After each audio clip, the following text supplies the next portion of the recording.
नमस्कार साथियों, मैं रेलवे टेक्नीशियन मेरे यूट्यूब चैनल रेलवे टेक्नीशियन में आपका हार्दिक स्वागत करता हूं। जैसे कि कल हमने पढ़ा था लाभ और हानि का पार्ट 1। आज हम पढ़ेंगे पार्ट 2। आज हम सवाल करेंगे। हम धीरे सरल सवालों से कठिन की तरफ चलेंगे। अब मैं डायरेक्ट हाई लेवल का सवाल बताऊंगा तो आप लोगों को समझ में नहीं आएगा। अब हम सवालों के माध्यम से समझेंगे। जैसे कि सवालों के माध्यम से हम समझेंगे। जैसे कि आपको स्क्रीन पे दिखाई दे रहा है सवाल। जो सवाल है, किसी वस्तु का क्रय मूल्य 800 रुपये है। कोई वस्तु है, उसका क्रय मूल्य सीपी कितने हैं? 800 रुपये। 800 रुपये है। इसे कितने रुपए में बेचा जाए ताकि 25% का लाभ हो, है ना। कितने रुपए में बेचा जाए ताकि 25% का लाभ हो, यानी कि कहने का मतलब कि हमको सेलिंग प्राइस निकालना है। और प्रॉफिट कितना हो रहा है इसको? प्रॉफिट का परसेंटेज है 25%। अब हम इन सवालों को फार्मूले से नहीं करेंगे। हमने फार्मूले से करने में हमें बहुत समय लगेगा। हम जानते हैं कि 25% को हम क्या लिखते हैं? 25% को हम लिखते हैं 1/4, है ना। तो ये 4 क्या है? हमारा सीपी है। ये 1 क्या है? प्रॉफिट है। और जब 4 रुपए की वस्तु को 4 अनुपात की वस्तु को 1 अनुपात के लाभ पर भेजेंगे तो ये कितने में बिकेगी? 5 अनुपात के लाभ पर। तो ये हमारा एसपी हो गया। तो अब हमें निकालना क्या है? एसपी निकालना है ना। जब हमारे पास क्रय मूल्य का अनुपात 4 है, अनुपात में 4 है क्रय मूल्य और रुपये में 800 है, तो 4 अनुपात बराबर हो जाएगा 800 रुपये के। तो 1 अनुपात का मान कितना आ जाएगा? 200 रुपये। 1 अनुपात का मान क्या आ जाएगा? 200 रुपये। तो हमारा विक्रय मूल्य कितना हो जाएगा? जब 1 अनुपात का मान 200 रुपये है तो 5 अनुपात का मान कितना हो जाएगा? 1000 रुपये। 1000 रुपये। तो हमारा एसपी सेलिंग प्राइस क्या हो जाएगा? 1000 रुपये हो जाएगा।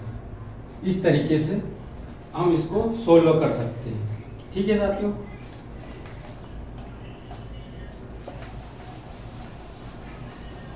अब हमारी स्क्रीन पे दूसरा सवाल है। दूसरा सवाल है कि किसी वस्तु का क्रय मूल्य 12,000 रुपये। किसी वस्तु का क्रय मूल्य कितना है? 12,000 रुपये। किसी वस्तु का क्रय मूल्य है हमारा 12,000 रुपये। और इसे प्रॉफिट कितने प्रॉफिट में बेचा जाता है? 23.33% के लाभ पर बेचा जाता है। तो हमें इसका एसपी बताना है, यानी कि विक्रय मूल्य क्या होगा। विक्रय मूल्य क्या होगा? तो हम जानते हैं भाई, हम तो डायरेक्ट इससे करेंगे। अब मैं जानता हूं इसको हम कैसे लिखते हैं। इसको 33% को मैंने भिन्न में आपको बता रखा है, क्योंकि हम इसको सोल्व करने जाएंगे तो हमको बहुत टाइम लग जाएगा। तो हम इसको सीधा लिखेंगे 7/30। अब ये 7/30 कैसे आया ये भी हम जान लेते हैं। 23.33% को हम लिखते हैं 1/3 और प्रतिशत का चिन्ह। आगे बढ़े तो 23 से हम इसको गुणा करेंगे तो 69 और एक 70/3। और प्रतिशत का मतलब क्या होता है? 1/100। तो ये 0 से 0 कट गई, इधर नीचे 0 से 0 कट गई, आ गया 7/30। लेकिन हमें ये प्रोसेस करने में टाइम लगा। हमें ये प्रोसेस करने में कितनी 3 स्टेप एक्स्ट्रा लग गई। हमको टाइम, हमें एग्जाम में टाइम को बचा के चलना है। कम से कम समय में हमको सवाल को हल करना है। तो हमें इन चीज़ों को डायरेक्टली याद रखना है कि जब भी 23.33 सही प्रतिशत आया था हम उसको डायरेक्ट 7/30 लिखेंगे। अब 7/30 में हमारा नीचे का सीपी होता है। ये हमारा क्या है? सीपी है। ये प्रॉफिट है। और जब 30 अनुपात की वस्तु को 7 अनुपात के प्रॉफिट पे बेचेंगे तो वो वस्तु कितने में बिकी? 37 प्रॉफिट। तो ये एसपी हो गया। अब हमें एसपी तो निकालना है, लेकिन अनुपात में है हमारे पास। हमें तो संख्या में चाहिए, हमें एसपी संख्या में चाहिए। लेकिन सीपी का अनुपात 30 है और संख्या में हमारे पास 12,000 है, तो 30 अनुपात बराबर हो जाएगा 12,000।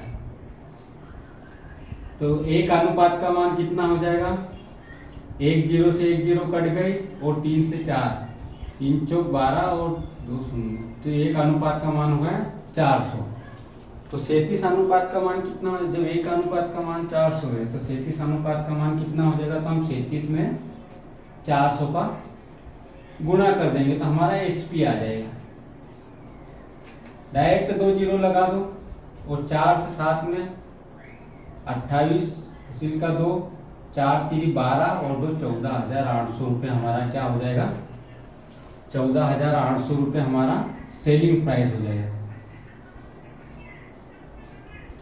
तो ऐसे सवालों को हमें इन तरीकों से करना है।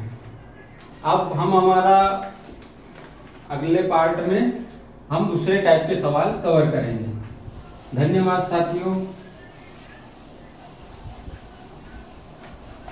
मेरे ऐसे ही सवालों को हम मैथ्स का हर चैप्टर टॉपिक वाइज कवर करेंगे। इसके लिए मेरे YouTube channel railway technician Sanjay को सब्सक्राइब कर लीजिए। धन्यवाद साथियों।